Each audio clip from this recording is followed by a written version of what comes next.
Siyonist İsrail'in Filistin'de 7 Ekim'de başlattığı soykırım ve katliam 6 aydır devam ediyor. Yani 180 gündür Siyonist İsrail terör şebekesi Filistin'deki Müslümanlara yönelik büyük bir soykırım ve savaş suçu işlemektedir. İsrail terör şebekesi Müslümanlara yönelik hiçbir ayrım gözetmeksizin havadan, karadan ve denizden topyekün bir saldırı içindedir. Özellikle de Gazze'deki kardeşlerimizi topyekün yok etmek ve topraklarından etme uğraşı içerisindedir. Amaçları Filistin topraklarını tamamen Müslümanlardan boşaltıp Siyonist bir devlet kurmak olan bu aşağılık güruh, bugüne kadar tonlarca bomba kullanmak suretiyle Filistin'de taş üstünde taş bırakmamıştır. Bu bombardımanlarda bugüne kadar on binlerce kadın ve çocuk şehit olmuştur. Filistin'de Müslümanların sağlık hizmeti görebileceği bütün hastaneler bombalanmış, sağlık çalışanları katledilmiştir.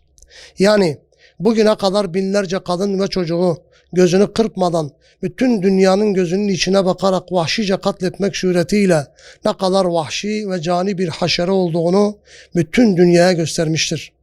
Ne yazık ki bu 6 aylık süre içerisinde yaşanan bütün barbarlıklara hiçbir İslam ülkesinden ciddi manada bir tepki ve ciddi manada engelleyici bir girişim olmamıştır. Hatta bazı sözde İslam ülkeleri bu süreçte ticaretlerini daha fazla artırmak suretiyle hayati önem arz eden ürünleri onlara göndermek suretiyle bu canileri ayakta tutmuşlardır.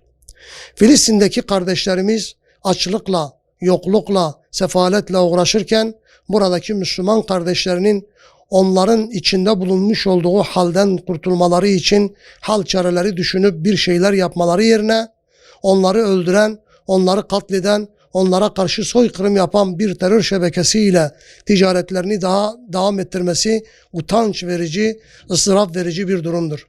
Gazze'de 6 ay yani 180 gündür her gün bombalanıyor. Her türlü ölüm işleniyor ve bütün bunlara karşın Müslümanların sessiz ve duyarsız olup hayatlarına devam ediyor olması büyük bir gayretsizlik ve büyük bir utançtır.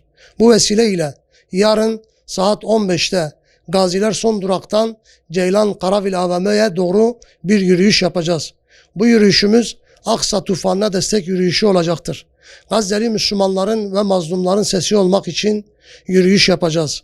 Duyarlı olan bütün Diyarbakır halkını Aksa tufanına destek yürüyüşüne davet ediyoruz.